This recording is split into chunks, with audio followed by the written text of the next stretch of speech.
Hello everyone, welcome back to my channel Open for You. Today I am going to tell you about the use of this, that, these and those.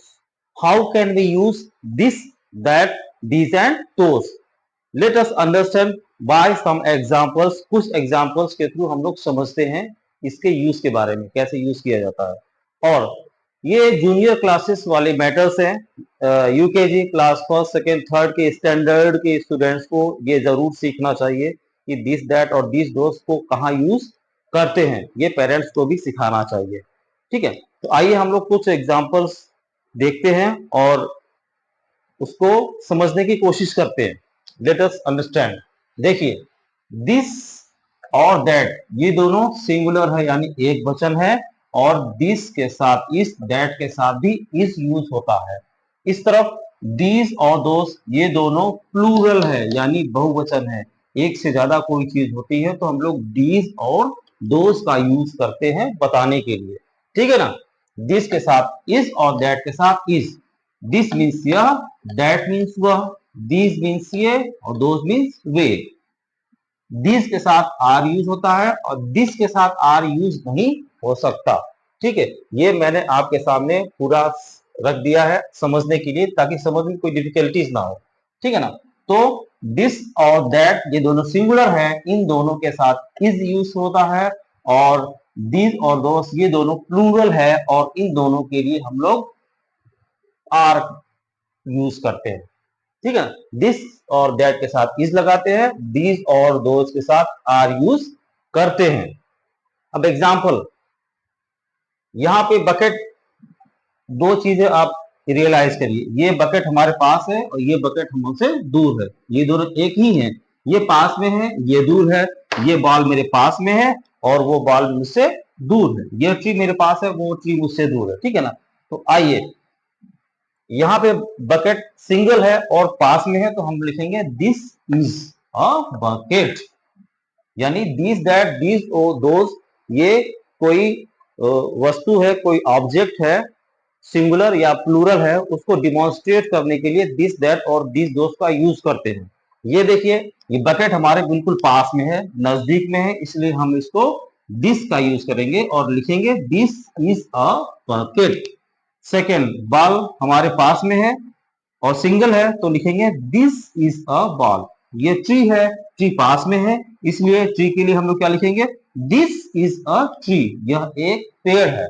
आइए that, अब इसको देखिए, bucket मुझसे दूर है, मेरे हाथ भी नहीं पहुंच पा रहे हैं, सिंगल है, यानी सिंगल है और हमसे दूर है। तो उस बकेट के बारे में हम क्या लिखेंगे, उस ऑब्जेक्ट उस वस्तु के बारे में हम कैसे लिखेंगे, दैट। दूर है तो दैट, दूर है और एक है तो that is a bucket.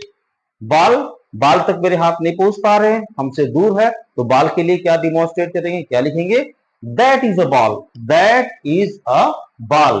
Tree, tree हमारे हमसे दूर है, हमारे हाथ नहीं पहुंच पा रहे हैं, तो ट्री के बारे में हम क्या डिमॉन्स्ट्रेट करेंगे, क्या बताएंगे, दिस दैट, क्या यूज करेंगे, तो लिखेंगे that is a tree, that is a tree.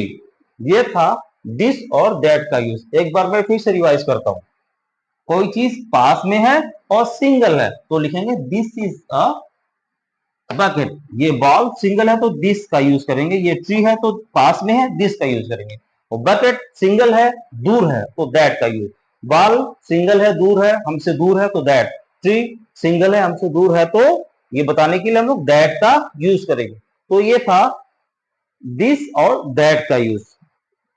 अब हम लोग समझेंगे दिस और दोस का यूज। दिस और दोस कब यूज होते हैं। Hello, now it's time to understand the use of these and those. अब हम लोग दिस और दोस को यूज करना सीखेंगे। ठीक है, देखिए, दीज माने ये और दोज माने वे। इन दोनों के साथ आर का यूज होता है क्योंकि दीज और दोस ये दोनों प्लूरल हैं। दिस का प्लूरल दीज और दैट का प्लूरल दोज होता है। ठीक है। अब आइए, ये इस तरफ लेफ्ट साइड में जो देख रहे हैं ये आपका दीज का यूज है, और राइट साइड जो देख रहे हैं आप ये दोज का यूज है। ठीक है। दीज कब यूज होता है, जब कोई चीज हमारे पास होती है और एक से ज्यादा होती है, उसको बताने के लिए हम लोग दीज का यूज करेंगे। दीज आर काइट्स, यानी एक से ज्यादा है, प्लूरल है, इसलिए हम लोग दीज आर काइट की जगह काइट्स लिखेंगे। ठीक है, आइए सेकेंड एग्जांपल, ये है बॉल। बॉल हमारे पास है, एक से ज्यादा है, इसलिए हम लोग लिखेंगे these are balls. Third example, tree. Tree हमारे पास है और एक से ज्यादा है, इसलिए जब कोई चीज एक से ज्यादा हो और हमारे पास हो, नजदीक हो, तो उसको बताने के लिए हम बोलेंगे these are trees, right? Now दोस्त सेक्शन। दोस्त क्या कह रहा है, जब कोई चीज एक से ज्यादा हो और हमसे दूर हो, हम वहां तक नहीं पहुंच पा रहे हैं, उसको बताने के लिए हम लोग लिखेंगे those are kites. Those are kites. ठीक है, next example ball. Next example ball, यानी यहां पर आप देख रहे हैं बॉल एक से ज्यादा है, यानी बॉल प्लूरल में है। ठीक है, तो इसके लिए हम लोग लिखेंगे, देखिए बॉल हमसे दूर है और एक से ज्यादा है, मोर देन वन है, तो बॉल के लिए हम क्या क्या लिखेंगे, कैसे लिखेंगे, लिखेंगे दोज आर बॉल्स, वे बॉल्स हैं, दोज आर बॉल्स। ठीक है, फॉर एग्जाम्पल ट्री। ट्री हमसे दूर है, हमारा हाथ भी नहीं पहुंच पा रहा है, तो उसको क्या बताएंगे, कैसे डिमोन्स्ट्रेट करेंगे। ठीक है, तो ट्रीज के लिए हम लोग लिखेंगे those are trees. Those are trees, वे पेड़े हैं। ठीक है, तो आपने सीखा दीज और दोज का। एक बार मैं फिर से रिवाइंड कर रहा हूं, रिपीट कर रहा हूं।